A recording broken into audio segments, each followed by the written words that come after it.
Asha from Tentho over here. Check out these 6 financial tips for independent contractors in America, presented by the co-founder of Tentho, Giuseppe Garcia-Salamone. Number one is that you need to keep in mind that with accounting, there are 2 methods of accounting. There's cash basis and there's accrual basis accounting. And for those of you who don't know what the difference is, most people that are not accountants typically manage their books in cash basis. Cash basis is money in, money out. So when money comes into your bank account, if it's coming from a customer, is recognized as income at that point. If money leaves your bank account for you to pay a bill, then that is recognized as an expense. So that's cash basis. Typically, most people file their taxes in cash basis. The advantage to that is that you can delay tax liability for customer invoices that haven't been paid yet. So it defers some of your income until the next year, and that's the advantage there. Now, accrual basis accounting is the accounting basis that is also that is used in GAAP accounting. I know everyone's heard of generally accepted accounting principles. So with accrual basis accounting, this is where income and expenses are recognized at the point of which they're incurred or earned. So for example, if I were to invoice my customer today, it's November 7th, and they don't pay me until January 1st. Under accrual basis accounting, I would have earned that income today on November 7th, because that was the date at which I invoiced them. That was the date at which I had completed the work that was performed in order to earn that income. It doesn't matter when the customer actually pays me or I receive cash for that work. What matters is when I invoice them. Now, under cash basis, I would not recognize that income until they've paid me in January, when the cash hits my bank account. So that's the difference there.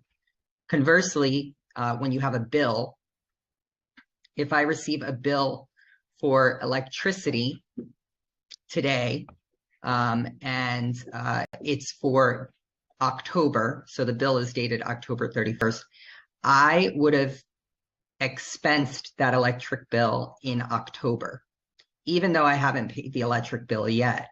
So if I pay my electric bill on the 10th of this month, but it was for October, as long as the bill was dated October, that means that the expense was incurred in that month. Doesn't matter when I pay it. So those are the differences between the accounting methods. And typically for independent contractors and small business owners, cash basis is sufficient.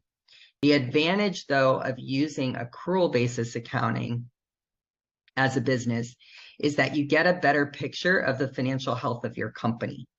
You're doing something called the matching principle, where the expense and the revenue for a particular period are matched in the same period, so that you can see what your actual profit is during a particular period, no matter whether or not money has come into or left your bank account.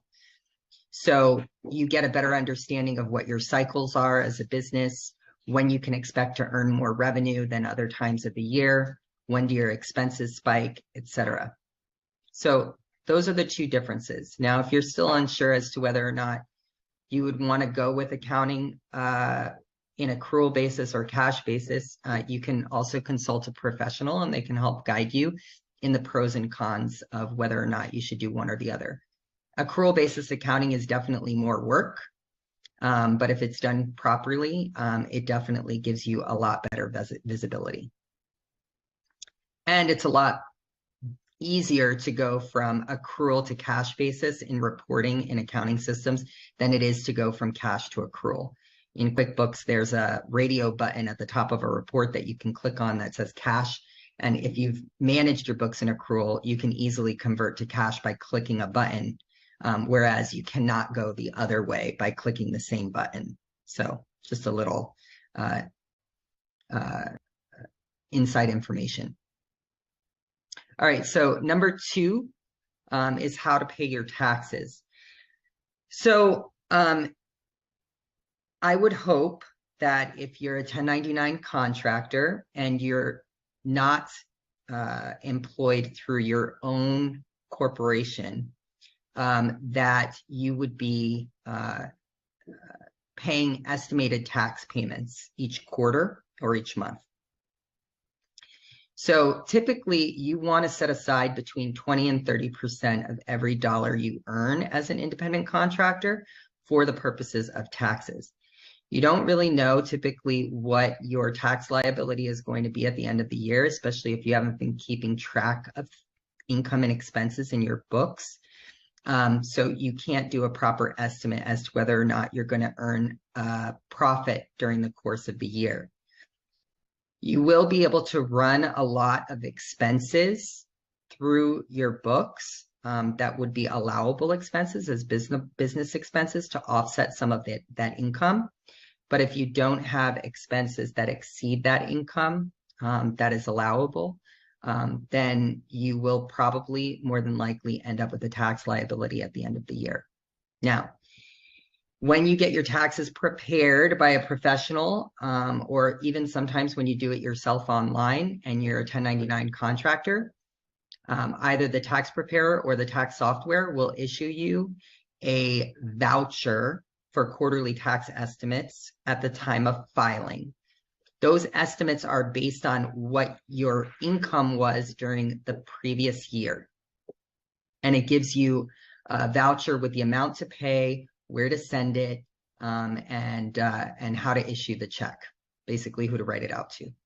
So you can make those payments quarterly throughout the year. Now, if you don't pay in all of the tax that you owe before the end of the year by making estimated tax payments, then you're going to get hit with a penalty. So it's really important that you stay on top of making tax payments. The other thing that could happen is that you will end up with a massive liability at the end of the year if you've paid nothing in at all. As an independent contractor, you're responsible for what's called self-employment tax. Self-employment tax is your Medicare and Social Security taxes. And those taxes can be substantial. If you live in a state where you have a tax liability as well, you also have to be making quarterly estimates to the state, because they also will want their cut at the end of the year as well. So as I said, best practice is to set aside between 20 and 30% of every dollar that you earn for the purpose of taxes. My suggestion to all independent contractors who are unsure of or are not good at managing money, make it easy for yourself. Set up in a savings account or a checking account that is separate from your operating account in another bank away from where you can easily access it, and transfer money as you receive your earnings so that you're it's out of sight, out of mind until you need it. That's my advice to you. Now, if you don't make your quarterly estimates throughout the year, those first 3 quarters of the year, as long as you pay in all the tax that you're going to owe before the end of the year, it doesn't matter. Obviously, it becomes harder the longer you wait, because the tax liability becomes larger and larger. So coming up with those funds becomes more difficult. But as long as you pay everything in before the 4th quarter, you're good. Now, don't fall behind. So one of the things that I always tell everyone is to make sure that you keep a set of books for yourself. So you should be recording all your income and expenses. There's lots of software out there, and we'll talk about that on the next slide, that makes it very easy to connect to your bank and your credit card accounts so that you can import, classify, and reconcile all of those transactions. The longer you wait to keep up with your books, the more difficult it's going to be to remember what you did or what vendor was who. And if you can't remember, then you can't properly categorize it, which means that you can't deduct it on your taxes. So it's really important that you keep up with your books throughout the year. And also too, keeping up with your books allows for you to have visibility and insight into whether or not you're going to have a tax liability at the end of the year. So a lot of independent contractors will make the mistake of saying, oh, but my books are so easy, I'll do it myself. right? Because they want to avoid the fee of hiring a professional. That's perfectly fine. And that might be true, but be honest with yourself. You know, when you're a business owner or when you're busy, or if it's doing something that you're really not interested in, are you really going to do it? If the answer is no, then it's worth your money to hire someone to do it for you. That's my advice to you. As I said, track everything, income and expenses. Also keep track of any home expenses if you're going to do a home office deduction.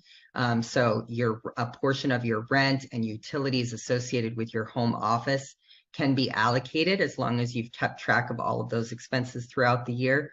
And you can get a deduction for that on a separate schedule. So you'll want to keep track of all your home office expenses. Keep track of your mileage. So if you're going to deduct a portion of your vehicle's mileage and your travel expenses, you'll want to keep track of that. There are a lot of apps out there that you can use that can easily keep track of all of your business-related travel from your phone, so you don't even have to think about it. But definitely keep track of everything. Now, the next one, and probably one of the most important things that I'm going to tell you, is to make sure that you never mix your business and personal, especially if you've set yourself up as an LLC or as a corporation. Why? When you set yourself up as a business, which is number 6, you are separating yourself from the company in a legal framework. Why is that important? Well, if someone sues your company, then you have there's a barrier between you personally and the business. When you start using the business bank account as your personal piggy bank, you're doing something called piercing the corporate veil.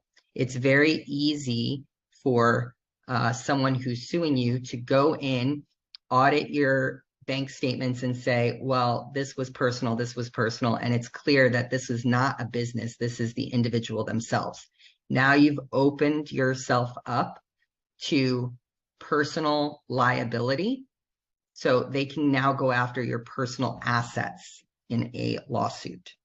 On top of that, it's very difficult to detangle business and personal expenses in the event of an audit, and the likelihood of you finding yourself in hot water if the IRS comes in and audit you are significantly greater if you've been running personal expenses through your business.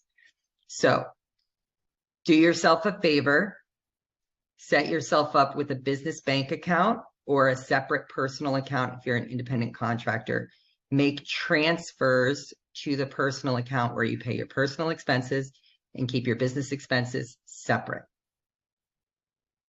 And as I was saying, creating a business, it provides for legal liability, but there's also tax benefits to setting up a business. If you set up an LLC or a corporation, you can run your income and expenses through. If you're an S corporation, it reduces the likelihood that you will be audited. Whereas if you're running a significant amount of expenses through a Schedule C, which is what you would be doing if you were an independent contractor without a corporation, it does increase your chances that you will be audited, depending on whether or not you're running a loss and your expenses are consistently exceeding your income. The IRS is going to flag you. All right, so just a brief, overview of some of the things that I've already discussed. Make sure that you're paying your estimated taxes so that you can save, preparing yourself for the future.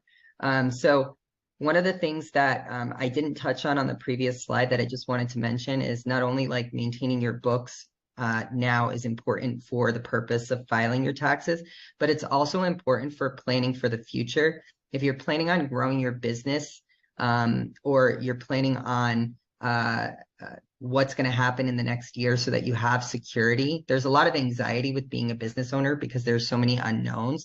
Well, what if I lose client A, or what if I lose client B? Well, then what happens to my income? You can't really plan for that if you don't have your financials set up. So make sure that you're making those plans and planning out what would happen in the worst case scenario, or the best case scenario. Most of the time, anxiety, and probably most people here would know that anxiety is just a figment of your imagination about something that hasn't really actually happened yet. And it's your mind playing tricks on you. So actually having a plan in place is something that can give you a lot of calm and reassurance so that you're not having constant anxiety. Leveraging software and technology, I already talked about that. QuickBooks Online is the most prevalent accounting software out there. There's one for independent contractors, which is extremely basic and it's very cheap.